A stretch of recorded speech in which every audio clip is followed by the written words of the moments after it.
անչափահասների մասնակցությամբ եւ անչափահասների դեմ հանցագործությունները մտահոգիչ են, թվերը մտահոգիչ են, ձեր ուսումնասիրությունները կամ եթե անում եք ուսումնասիրություններ, ինչի հետ եք կապում թմրավաճառքի մեջ ներգրավվածության թմրամոլության աճի հետ, թե այլ պատճառ եք տեսնում այստեղ եւ ինչ քայլեր եք դուք համագործակցության մյուս ուժային կառույցների, պետական կառույցների հետ, որ այս գործընթացը կասեցվի եւ նվազման միտում սկսի ունենալ։ Շնորհակալություն, պարոն Նազարյան։ Դուք ձեր խոսքում էլ նշեցիք թմրամիջոցների մասին, իհարկե թմրամիջոցների ապօրինի շրջանառության հետ կապված հանցագործությունների թիվը, ես չգիտեմ դուք հնարավորություն ու ժամանակ ունեցել եք մեր հաղորդմանը ծանոթանալու թե չէ, բայց անցյալ տարվա մեր պետայրավական հարցերի հանձնաժողովում քննարկումը հիմք ընդունելով մենք ավելի մանրամասն վերլուծություն էինք իրականացրել եւ հաղորդման 23 էջում ներկայացված է առգրավված, փաստացի առգրավված եւ շրջանառությունից դուրս բերված թմրամիջոցների քանակի վերաբերյալ տեղեկատվություն, ես հիշում եմ սա անցյալ տարի ձեզ մտահոգում էր այս թվերը եւ արդյոք աշխատանքներ իրականացվում են դուրսբերման ուղղությամբ, նշեմ, որ այո, եւ եթե հետաքրքիր է կարող եք վերլուծությունը հաղորդման մեջ տեսնել։ Անչափահասների հանցավորության հետ կապված մենք այս տարի նախաձեռնել ենք երկու ուղղությամբ ուսումնասիրություն։ Պետայրավական հարցերի հանձնաժողովի նիստում քննարկման ժամանակ պատգամավորների կողմից էլ առաջարկ հնչեց ատելության խոսքի ցանկացած տեսակի վերբալ ագրեսիայի ազդեցությունը ուսումնասիրել բռնի հանցագործությունների տարածման վրա։ Վերջին մի քանի անչափահասների մասնակցությամբ հանցագործությունները ցույց տվեցին, որ դրանք հիմնականում այտենց վերբալ ագրեսիայի արդյունքում ձևավորված հանցավոր մեխանիզմ է, դրանք խուլիգանական դրդումներով կատարված հանցագործություններ են կամ քրեական ենթամշակույթին բնորոշ վարքագծով պայմանավորված արդեն ֆիզիկական ագրեսիայի դրսևորումներ են, դրա համար այս տարի մենք մինչև սեպտեմբեր ամիս խնդիր ենք դրել մեր առաջ այս ուսումնասիրությունն իրականացնել եւ կառավարությանը ներկայացնել, ինչպես արել էինք ընդերքօգտագործման ոլորտում, այնպես էլ այս ոլորտում օրենսդրական փոփոխությունների փաթեթ, որը մեր կարծիքով կանխարգելիչ նշանակություն կունենա բռնի հանցագործությունների, հատկապես անչափահասների շրջանում բռնի հանցագործությունների տարածման ծավալների կրճատման ուղղությամբ եւ երկրորդ ուղղությունը, որի շուրջ շարունակելու ենք մեր աշխատանքները, դա թմրամիջոցների ապօրինի շրջանառությունն է։ Մենք անցյալ տարի քննարկման ժամանակ խնդիր վերհանեցինք եւ իրավացի են երկու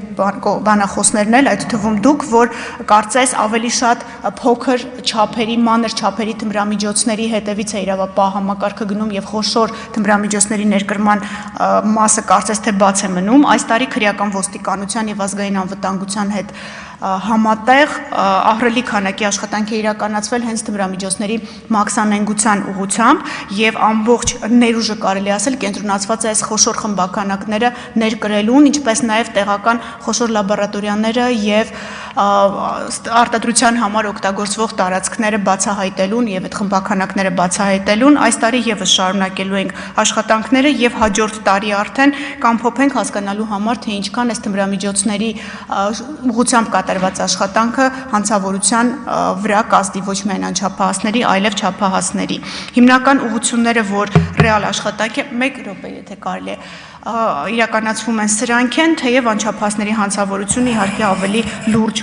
էլի պատճառներ ունի, բայց մենք պլանավորում ենք այս երկու ուղղության վրա կենտրոնանալ։ Արձագանք։ Շնորհակալություն։ Գիտեք, ես այսպես եմ մտածում, որ եթե չլինի պահանջարկ, այդ թմրանյութերի արտադրության արտադրամասերը, ներկրումները այլևս կսկսեն նվազել։ Ես մի առաջարկ եմ ներկայացրել կառավարությանը, կարծում եմ դուք եւս ծանոթ կլինեք, որ դեռահասների շրջանում 15-ից 18 տարեկան իրականացվի պարտադիր թեստավորում։ Իհարկե ես չեմ ասում պարտադիր բոլորին այդ նույն ուսումնական տարում, բայց գոնե եթե 30-40%-ին ընդգրկենք, մենք կկարողանանք հենց ի սկզբանե կանխել այդ արատը, որովհետև շատ ծնողներ, շատ ընտանիքներ չեն պատկերացնում, որ իրենց երեխան ներգրաված է եւ վաճառքում եւ օգտագործման փուլում։ Ինձ հակադարձում են, թե դա մարդու իրավունքների խախտում է եւ առանց ծնողների դա հնարավոր չէ անել։ Բայց եթե մեկը հանցագործություն է անում եւ իրեն ձերբակալում են, կանխում ենք, ծնողին չենք հարցնում, չէ՞, ձեր դեռահաս երեխային այս գործողությունը իրականացնենք իր դեմ, թե չէ։ Ես կուզեի ձեր կարծիք։ Շնորհակալություն, պարոն Նազարյան, այստեղ մենք ծանոթ ենք ձեր նախաձեռնությանը, կարծիքի նաև դատախազություն է ուղարկվել, մարդու իրավունքների պաշտպանության տեսանկյունից ավելի ոլորտային պատասխանատուները ավելի հստակ կասեն, մեզ համար կանխարգելման տեսանկյունից իհարկե թեստավորումը լրացուցիչ կանխարգելիչ մեխանիզմ է դիտվում, բայց ես մի հանգամանքի վրա էլ կցանկանայի ձեր ուշադրությունը հրավիրել, գուցե պատգամավորական նախաձեռնության շրջանակներում դրան անդրադառնանք, ինչքան էլ տարօրինակ հնչի, բայց անչափահասների ընդհանրապես հանցավորության մասով կարևոր է, եթե ուզում ենք կանխարգելել անչափահասների զբաղվածությունը, եւ այս տեսանկյունից կրթական ծրագրերում եւ մարզական միջոցառումներում անչափահասների ներգրավվածությունը նվազեցնում է թմրամիջոցների ապօրինի շրջանառության մեջ նրանց ներգրավումը, որովհետև զբաղվածություն ունեն եւ մտավոր զբաղվածություն ունեն եւ ֆիզիկական զբաղվածություն ունեն։ Երբ այս հարցը քննարկում ենք, հակափաստարկներ են հնչում, բա լինում են նաեւ թմրամիջոցների գործածում սպորտով զբաղվող անձանց կողմից, այո լինում են, բայց դա բացառություն է եւ ոչ թե կանոն։ Եվ անչափահասների պարագայում ավարտում եմ։ Անչափահասների պարագայում այստեղ կարեւոր է նաեւ զբաղվածությունը ու ոչ միայն թեստավորումը, որովհետեւ միայն թեստավորումը էլի հարցի լուծում չի լինելու, լրացուցիչ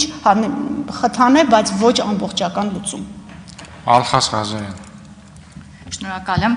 Տիկին դատախազ գլխադասային հանձնաժողովում մանրամասն անդրադարձել եք բոլոր թվային տվյալներին եւ բավականին լավ քննարկում ենք ունեցել զեկույցի վերաբերյալ, սակայն այսօր այստեղ ուզում եմ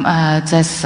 հատկապես հարցնել ձեր գնահատականը վերջին 3 տարիների ընթացքում կոռուպցիայի դեմ պայքարի արդյունավետության վերաբերյալ եւ հարցս հետեւյալն է. արդյոք կան էլի որոշ գործիքակազմեր կամ ինստիտուտներ, որ պետք է ներդրվեն այս պայքարն էլ ավելի արդյունավետ դարձնելու համար։ Շնորհակալ եմ Տիկին Ղազարյան, մենք առանձին գլուխ ունենք հաղորդման մեջ կոռուպցիային վերաբերող, վստահ եմ ծանոթացել եք, հասրել եք ծանոթանալ, բայց ընդհանուր ձեր հարցի հնարավորությունը օգտագործելով նշեմ, որ մենք մի քանի ուղղություններով մեր կարողությունը, ոչ միայն մեր, այլև քննչական մարմինների կարողությունը բարելավելու աշխատանքներ ենք իրականացնում։ Եթե նկատել եք կոռուպցիոն հանցագործությունների զգալի մասում մենք արդեն փողերի լվացման հանցակազմեր ունենք։ Նախկինում փողերի լվացման հանցակազմը չի կիրառվել օրենսդրական ամրագրման պատճառով, բայց այս խնդիրը հաղթահարվեց Վճռաբեկ դատարանի 2 նախադեպային որոշումների հիման վրա եւ մոտեցվեց միջազգային պրակտիկային եւ դրա հիման վրա մենք կարողանում ենք արդեն ամբողջական պարտավոր չենք ամբողջական ապացուցել պրեդիկատը եւ կարողանում ենք արարքի օբյեկտիվ կողմի նկարագրությամբ ցույց տալ փողերի լվացման մեխանիզմը։ Մենք այստեղ 2 մարտահրավեր ունենք, որոնց ուղղությամբ աշխատում ենք։ Առաջինը դա ֆինանսական քննությունն է, որը տարբերվում է դասական քննությունից, որ իրականացվում է մյուս բոլոր հանցագործություններով։ Օրինակ մարդու դեմ ուղղված հանցագործություններով, սեփականության դեմ ուղղված մի մասով հանցագործությունների մենք բանկային գաղտնիքի հետ չենք առնչվում, բայց կոռուպցիոն հանցագործությունների